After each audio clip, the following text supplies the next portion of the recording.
Welcome, friends, for today's lecture, which is a continuation from where we left yesterday. As all of you know, that we are dealing with religion and the medieval Indian rulers.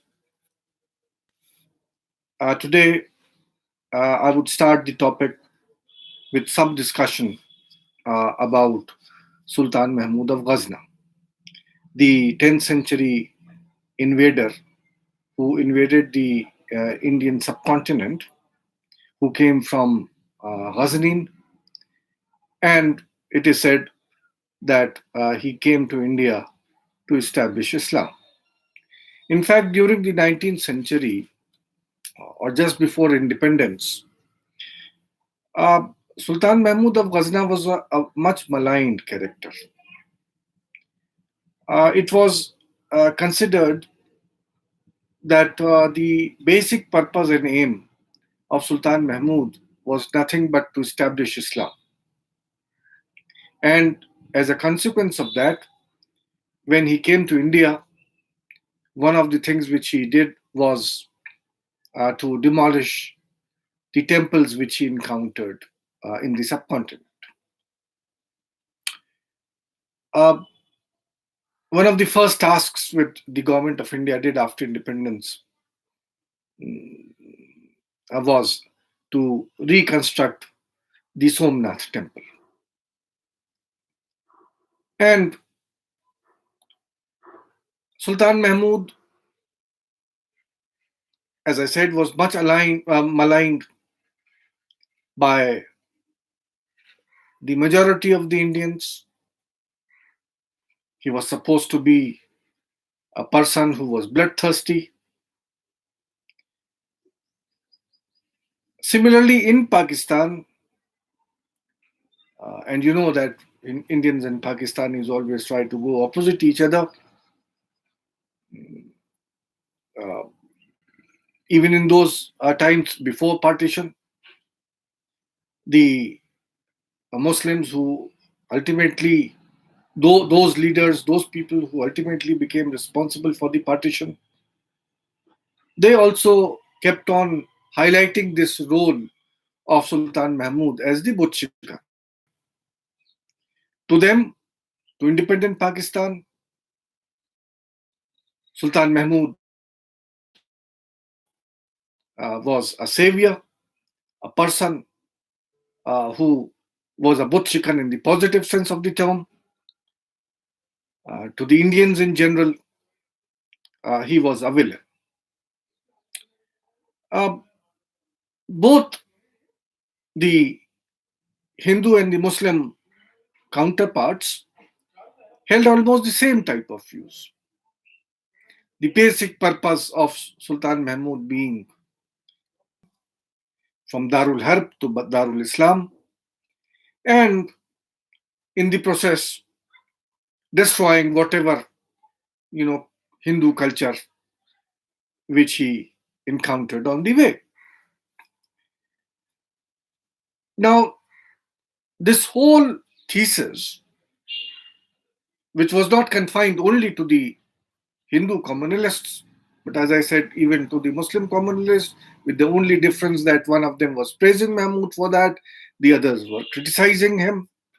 But according to both, religion was the main thing for which he had entered into the country. This whole thinking, this whole theory was challenged by a person whose name was Muhammad Habib.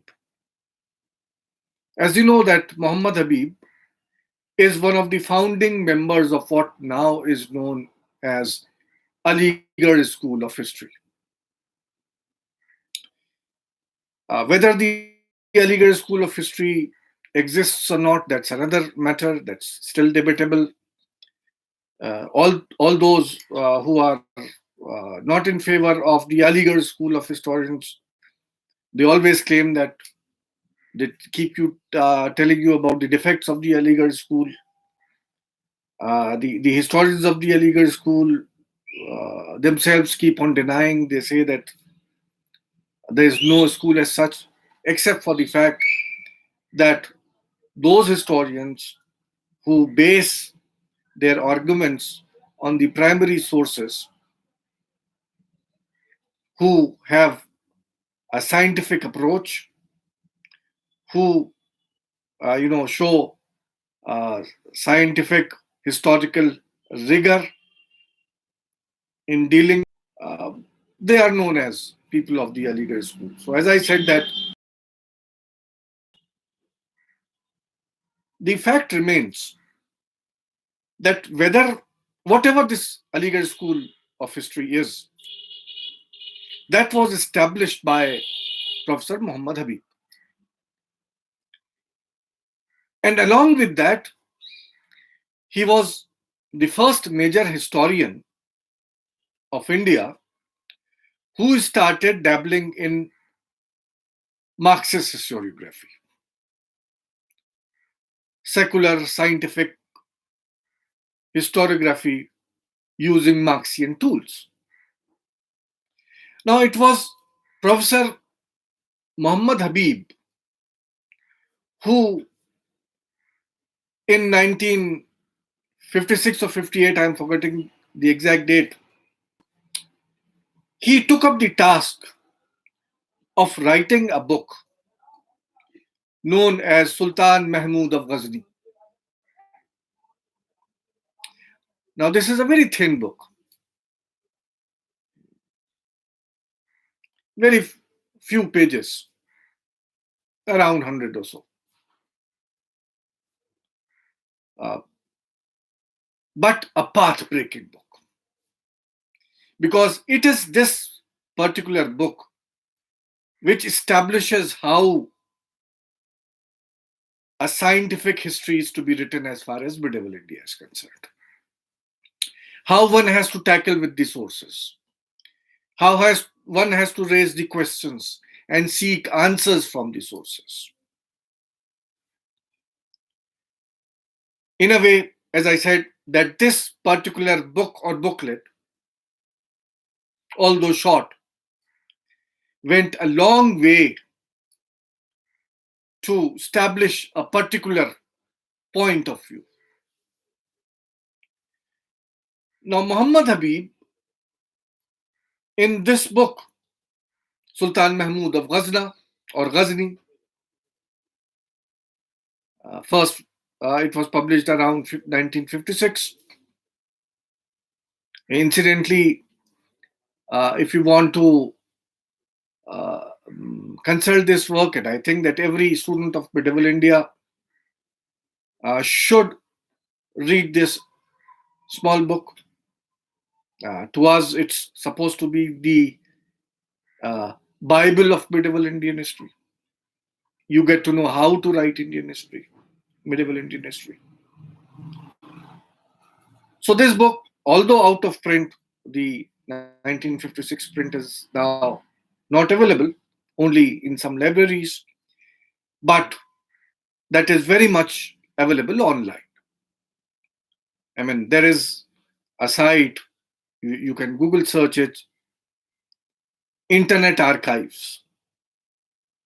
I have uploaded that entire first edition of this book.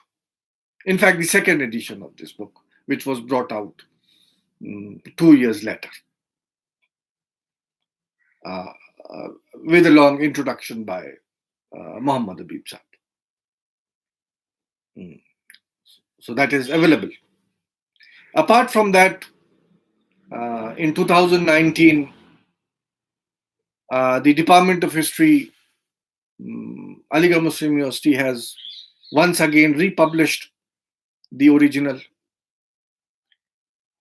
and it is now available in print as well. It was published by us last year. Now, if you read this book, there are 4 or 5 chapters there, starting with the antecedents of who the Ghaznavids were,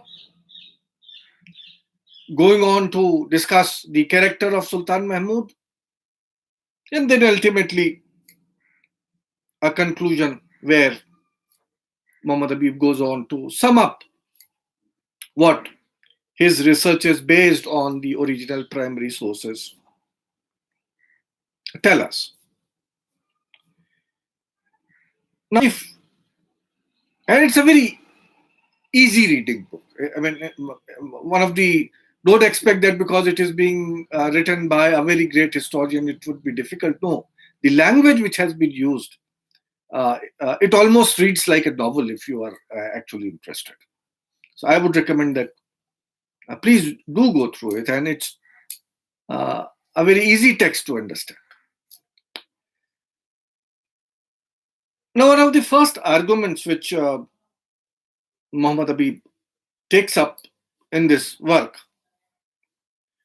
is that the purpose for which Sultan Mahmud attacked the Indian subcontinent was not to establish Islam or to harm Hinduism. It would be right to call it Hinduism, Brahmanism, you can say, the Indian faith which was there at that particular moment of time. His purpose was different. He was nothing but a conqueror. He was an invader. He was not a Muslim conqueror or an Islamic invader. In fact, he had nothing to do with Islam. He was nothing but a ruler who was interested to further his empire, to fill his treasury, to carry on with his rule.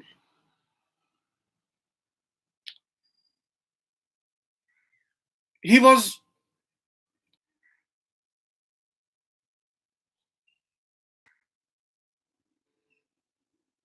we know that Ghazni, a hill-logged area where there is hardly any agricultural product. The revenues from the area were very sparse. And in order to uh, carry on with his government, Mahmud he could come and attack over the plains towards the Muhammad Habib tries to establish. That the basic character of the man was not religious, he was only a ruler who was interested in enhancing his wealth, his riches. Now, from where would he get that? Had it been modern times, from where would you get the money? आज हमें अचानक बैठे बैठे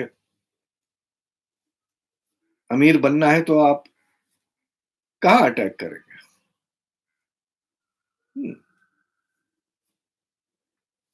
Naturally, during that period, there were no banks. There was hardly any place from where, at one particular spot, you would get the wealth, except of all sort of wealth. You know that India was a subcontinent where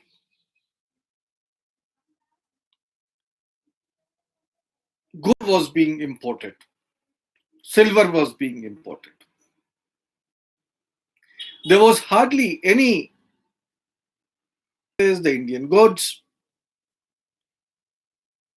They were being traded off, and in lieu of that, the only thing which the Indians were receiving was silver. And this gold and silver was being hoarded by the Indians. I mean, even till date, we have this habit of hoarding gold and silver. And the best place where this gold and silver would always be kept without being lost were the temples. The temples had large jewelries, large number of gold and utensils. Even sometimes the idols were of precious metals, so on and so forth. And they were sitting targets for anybody who would wish to attack the Indian territory.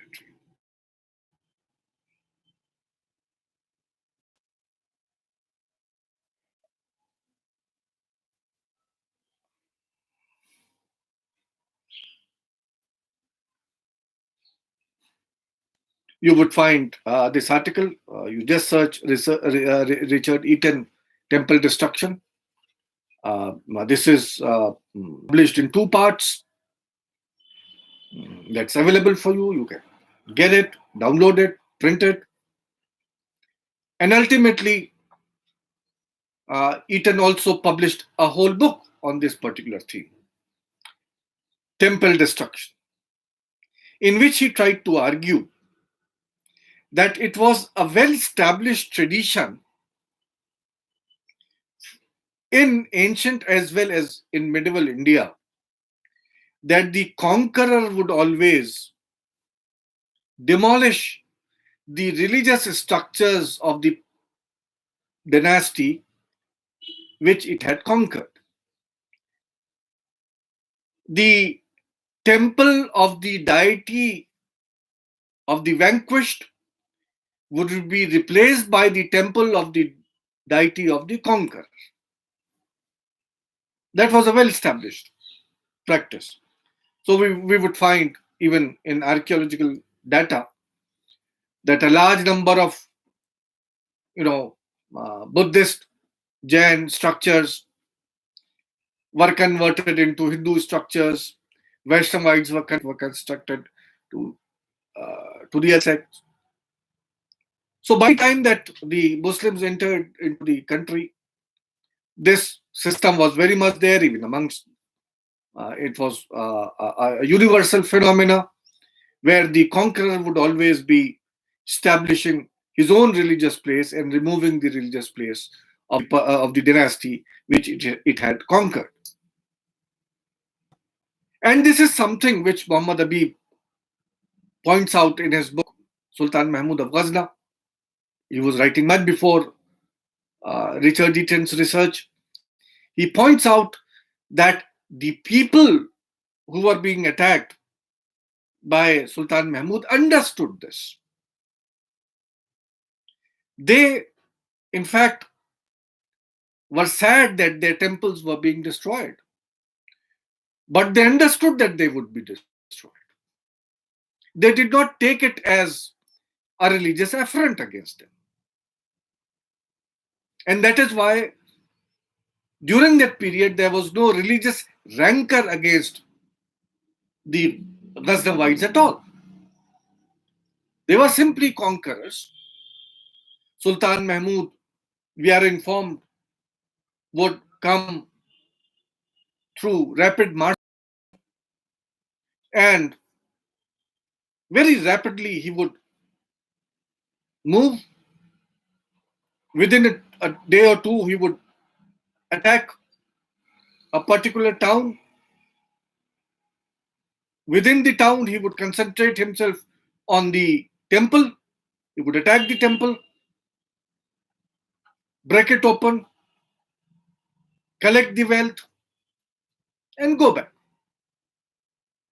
If you want to read the details about Ghaznavids and their raids and everything, there are two other works apart from Muhammad Habib's, which I would recommend that if you get time, do read them. The works on the Ghaznavids by Bosworth, one of the established authorities His books are also available now on the net. You can download the PDF version of at least one or two of his books. His articles, which have been published in encyclopedias, they are also available, easily available, freely available for you to read. And then the next scholar which I would like to mention in this regard is Professor Jabir Raza. His articles, which he has presented in the various sessions of the Indian History Congress, where he deals with the how Ghaznavids, or how the Sultan Mahmud of Ghazni or his successors attack various territories, how they face the elephant or how they use the elephant, and how they collected the wealth. Now, Muhammad Habib very explicitly points out that sometimes when the local population was ready to give some ransom, Sultan Mahmud would agree not to break an idol. तो जरूरी नहीं था कि वो बुत शिकन नहीं थे, वो मंदिर तोड़ते थे क्योंकि मंदिरों के अंदर तहखानों में और बीच में वेल्थ इकट्ठी होती थी, सोना हीरा जवाहरात वहीं के ऊपर होते थे, तो बहुत रैपिड मार्च होती थी। इससे पहले के लोगों को पता चले कि बाहर आ रहा है, सडन अटैक, और सीधे कंसेंट लेना और फौरन वापस चले जाना। और अगर किसी ने ये कहा कि हमारे बुत को आप छोड़ दीजिए, तो रैंसम आप क्या देंगे? And if the ransom was satisfactory enough, क्योंकि मजहब फैलाना मकसद नहीं था, मकसद था दौलत कमाना। So if the ransom was equally good, Mahmud would also spare the idols and return back without breaking the idol itself. वारे वाह, क्या खूब बुत शिकनी थी कि जो चीज इस्लाम में मना है आप उसको छोड़े जा रहे हैं क्योंकि पैसा मिला जा रहा है। सिंपल है, बिल्कुल वाजे है, साफ जाहिर है कि मकसद आपका इस्लाम फैला। That when Sultan Mahmud returned back from India after each incursion, 6-7 उनके incursions हुए थे। शुरू के incursions were confined to Multan and Punjab, and then ultimately one of the last incursions of Sultan Mahmud was up till the region of Allahabad. Allahabad से मेरे वतन से just पहले एक इलाका है जहां तक वो पहुंचे थे, जहां राजस्थान से बाज दफा पंजाब से आते थे, बाज दफा जैसलमेर के रूट से आते थे, अलग अलग रूट बदल के आते थे।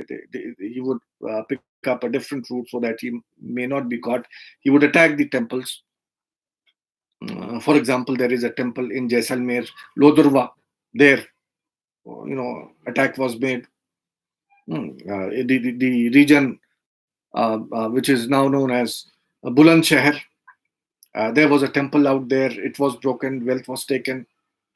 Mathura, there is an account, an Arab account, where the writer writes that when Sultan Mahmud reached the Yamuna river, probably it is Tarikh Yamini, where the author writes that when Sultan reached the river bank, across the river was the city of Mathura with all its temples. He kept on standing there and appreciating the beauty of the architecture. काफी देर उन्होंने उसे सराहा, देखा, and then he launched an attack, conquered the territory, captured the wealth, returned back. इसी तरह towards Gujarat, the famous Somnath campaign which took place. So there were 6 or 7, various over the years He would come, suddenly he would march, attack, get the wealth, start back for home. And while going back to home, he would take along with him a large number of prisoners. Now, it is interesting to know who these prisoners were and what did he do with them. Generally फिर ये कहा जाता है कि जो लोग हार जाते थे उन सोल्जर्स को ये बंदी बना के, कैदी बना के ले जाते थे। और क्यों ले जाते थे? पूछिए जरा आप। आज से 10 साल पहले पूछते तो आप आडवाणी जी से पूछते, आज पूछेंगे तो मोदी जी और अमित जी से पूछेंगे, उनसे पूछेंगे या उनके हिस्टोरियन से पूछेंगे। तो वो ये आपको बताएंगे सिंपल कि these prisoners were later on converted to Islam, which is something which is totally ahistorical, not ahistorical, unhistorical. Muhammad Habib, in this book of his, Sultan Mahmud of Ghazna, deals with this issue. He tells us that while returning back, and mind you that Muhammad Habib is writing not on his own strength, he is writing it on the basis of the contemporary sources, the information which is contained in the contemporary sources. It is those sources, whatever they say, that is being recorded by Muhammad Habib in his book. Now, he tells us that there were two types of prisoners who accompanied Sultan Mahmud back to Ghazni. One, there were soldiers, the men whom he had defeated. Sometimes by soldiers, they would include even the commanders. And the professionals, the artisans, the professional classes, those who knew some, for example, architects, stone cutters, gem cutters, sculptors, goldsmiths, all type of along with. And remember, Sultan Mahmud के साथ हिंदुस्तान में कौन आया था? अल-बेरूनी. अल-बेरूनी भी हिंदुस्तान में सुल्तान महमूद के prisoner बन के आए थे. He had also been, conquered in one of the wars.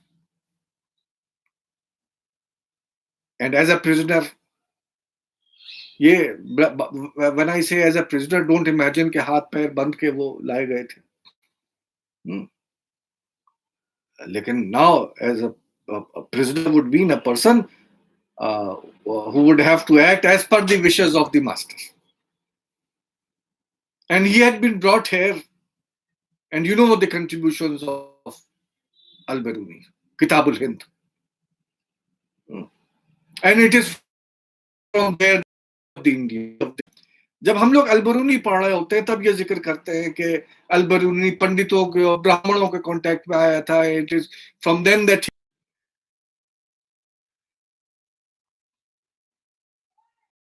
now during the same period, Al-Biruni was interacting with the scholars of India. तो इससे आप अंदाज लगा सकते हैं कि जो गजनवाइट अटैक्स थे वो किस टाइप के थे.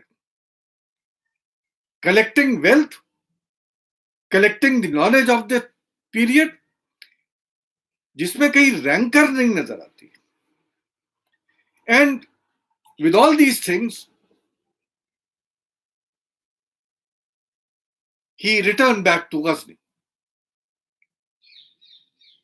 Now what happened on his return to Ghazni? क्या जो कहा जाता है कि जो लोग यहां से हिंदुस्तान से गए, they were converted to Hinduism, not to Islam, or forbidden to practice their faith? No. Same treatment was given to them as the Muslim merchants were given under the Palas. Remember, in one of the lectures, I told you that during the Pala period, when the Muslim merchants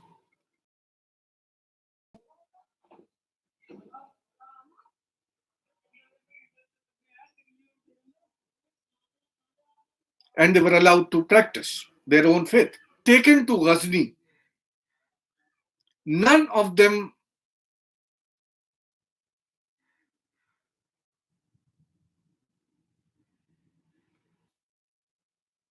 they were allowed to in exclusive localities. In fact, we are informed by the Arab sources that Indian muhallas, Indian localities started developing in Ghazni, and each of the muhallas, they also had a temple which was built. वो कितना इस्लाम फैलाने वाले थे कि हिंदुस्तान में जिन मंदिरों को attack किया, दौलत के लिए वहां बुत छोड़ दिए, और जहां मंदिर नहीं थे वहां जाके मंदिरें बनवा दी. By the reign of Sultan Masud, his son, beautiful temples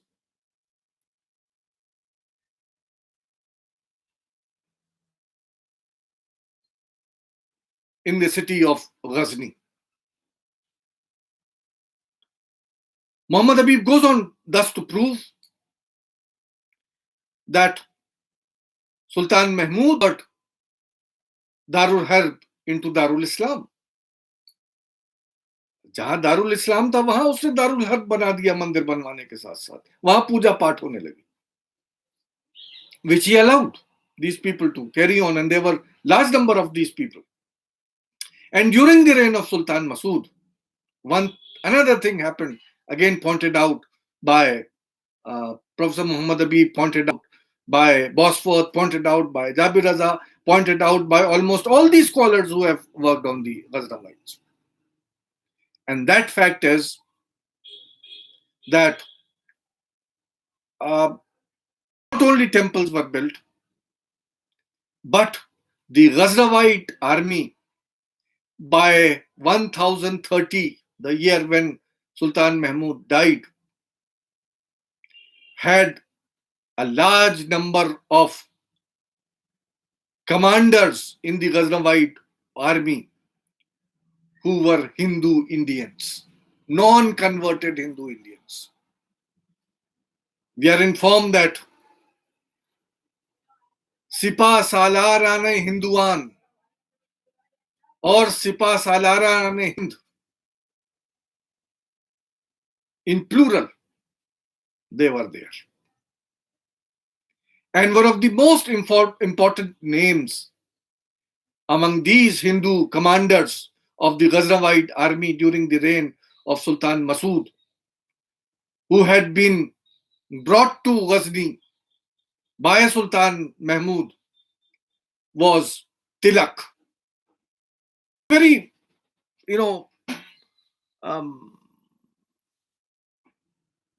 interesting to note that when India was attacked,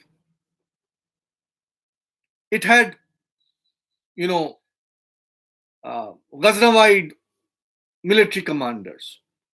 And when the western territory to Ghazni, the Khorasan and Iranian lands were being attacked by the same Ghaznavid army, it was being led by those commanders who were Hindus and who had been, incorporated into the Ghaznavid army after the Indian conquests.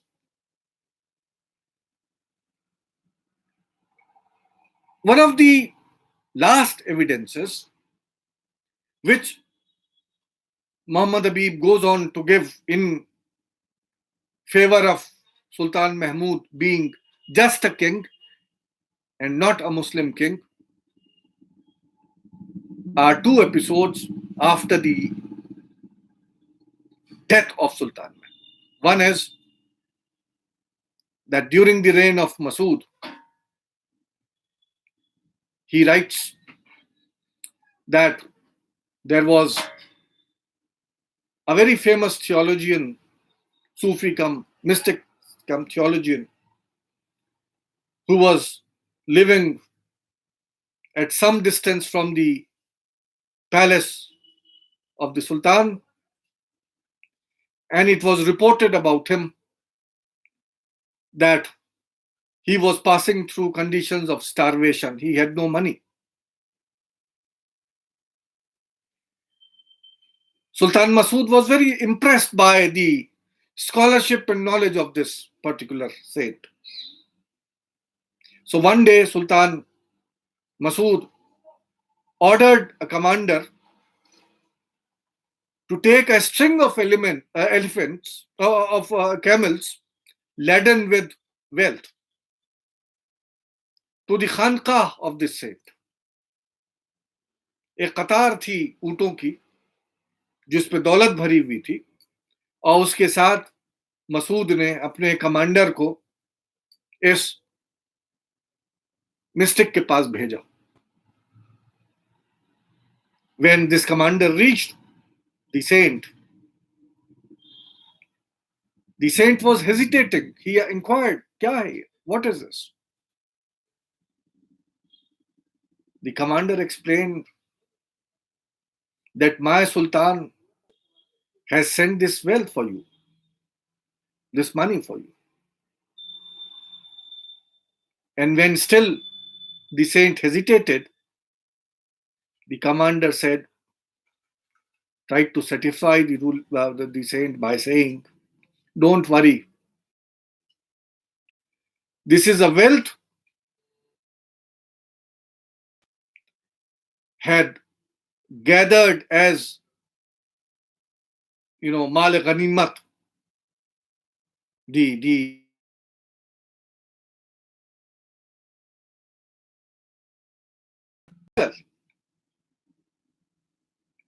it is a wealth which was collected during a legal war." The saint smiled and replied, "I know very well how this wealth was accumulated." And he returned the camels and did not touch any of the money which had been sent by Masud. Muhammad Habib goes on to show that this contemporary, the money which was being offered was a money which accept. Similarly,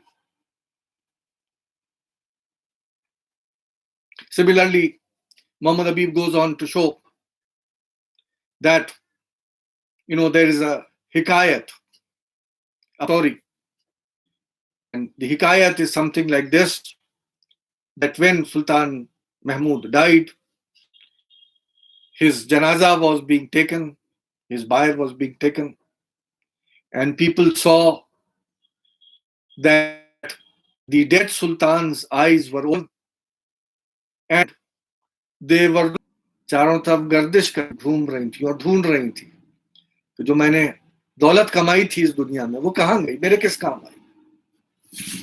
Now, Muhammad Habib says that had Sultan Mahmud been considered in these territories as a Ghazi, as a religious commander, then surely such a parable would not have become popular as far as the Ghaznavid area was concerned. What I am trying to argue here is that unfortunately the modern historians have tried to attribute religious causes where they actually never existed. Religion was not playing the central role to the extent a Muslim ruler he was. I'm not denying the fact that he was a person who believed in religion. He believed in the veracity of his faith. Yes, he did. But when he was discriminating against both.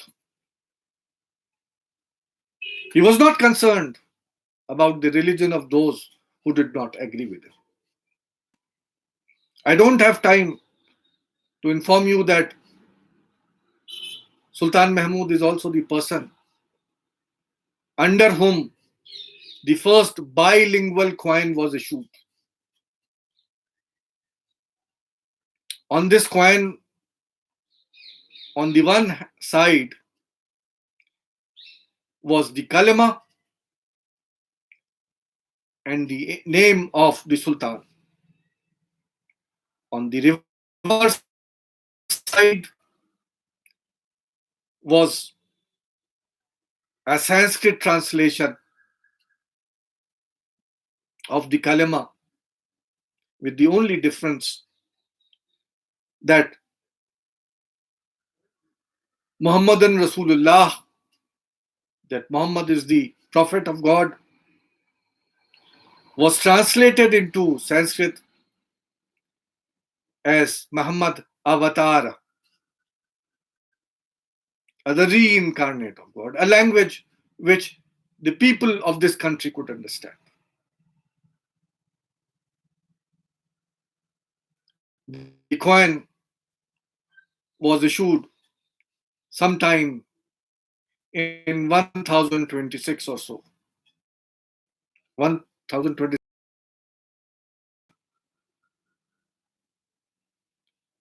So, an attempt by the Sultan Mahmud, who is supposed to be the Butshikan, to communicate with the people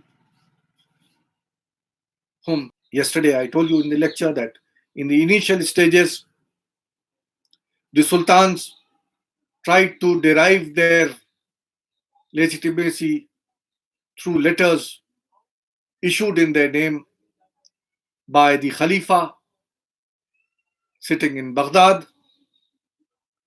But then, very soon, by the time of Sultan Balban, the sultans of Delhi overthrew the yoke of the Khilafat. Now, they did not pay obeisance in any way to the religious head of the Muslims sitting in Baghdad. They started deriving their legitimacy. Ultimately,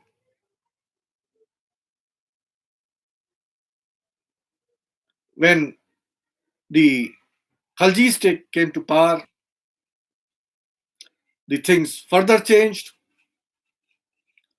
Recruitment of Indians started, Indian professionals.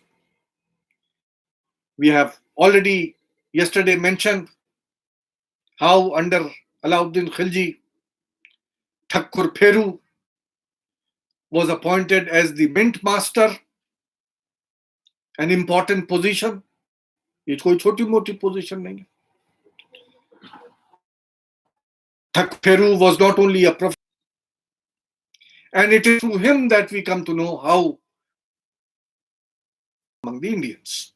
There was much interaction between the Turks and the Indians during this Khalji period, which is reflecting from the books of Thakur Pheru.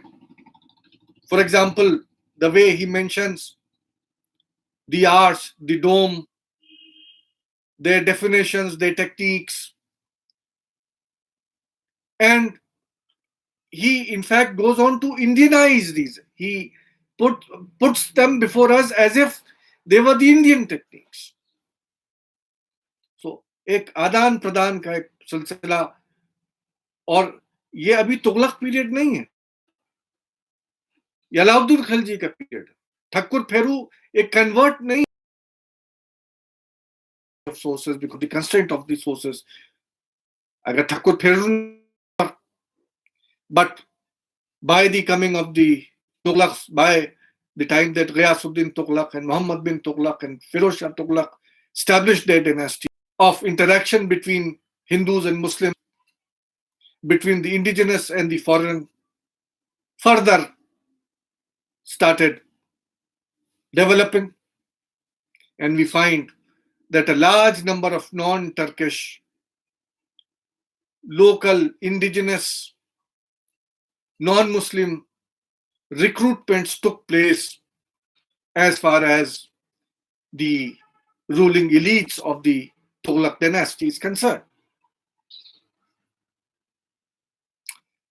Now, this was to an extent that a person like Ziauddin Barni, you remember that the Tarikh-e-Firoz Shahi is one of the most important sources for this period. Zia Barni was in fact writing about Muhammad bin Tughluq. He completed the work during the reign of Firoz Shah Tughluq. At a time when he was completing the work, Muhammad bin Tughluq was long dead, and Zia Barni, on some charges, was a prisoner. He was in jail. And he had been thrown on certain charges into jail by certain Indian officers of Muhammad bin Tughluq. इसीलिए शायद जिया बर्नी जब अपने past को सोचता है, जब मोहम्मद बिन तुगलक के period में वो हाई पोजीशंस पे था, he was a liberated man, a man counted among the elites. He praises the Sultan like anything. But as soon as he remembers his own present condition, आज कुछ भी नहीं है, destitute है, कैदी हैं, और ये क्यों है? क्योंकि उन लोगों की वजह से हैं कि जिन लोगों को मोहम्मद बिन तुगलक ने अपॉइंट किया था. और कौन लोग थे जिनको अपॉइंट किया था? यही हिंदुस्तानी रिफ्रैफ्स, शुरफा नहीं थे. They were not Central Asians. They were not Muslims. They were the indigenous Indian elements जिनको प्रेफर करके मोहम्मद बिन तुगलक ने उठाया था. तो आज मोहम्मद बिन तुगलक के बारे में जब जिया बर्नी का अकाउंट आप पढ़िए तो उसमें एक जुमला मिलता है that Muhammad bin Tughlaq was a majmu'e ajdad. He was a combination of contradictions. majmu'e ajdad, अलग अलग तरीकों की चीजों का एक कॉम्बिनेशन था. A bundle of contradictions. Actually, historians have tried to argue that it was not Muhammad bin Tughlaq who was majmu'e ajdad, bundle of contradictions. It was Zia Barni who was himself a man of contradictions. Whenever he thinks about the past, he praises the Sultan. Whenever he thinks about his policies, which resulted in his imprisonment, he criticizes the Sultan. And as I said, that all this criticism, all this problem, which he pinpoints, is because of the induction of the indigenous local Hindu officers. So one can understand कि एक तरफ तो मोहम्मद बिन तुगलक को वो दिखाता है कि बहुत ही मजहबी थे, बहुत ही कट्टर थे, और दूसरी तरफ बगैर कहे हुए ये बताता है कि इस टाइप के लोगों को उसने गवर्नमेंट में लिया था. We can now understand that Muhammad bin Tughlaq, like any other kings, was not concerned about religion at all. He was concerned about his own power, his own prestige, किससे हुकूमत चल सकती है. Muhammad bin Tughlaq was succeeded by Firoz Shah Tughluq.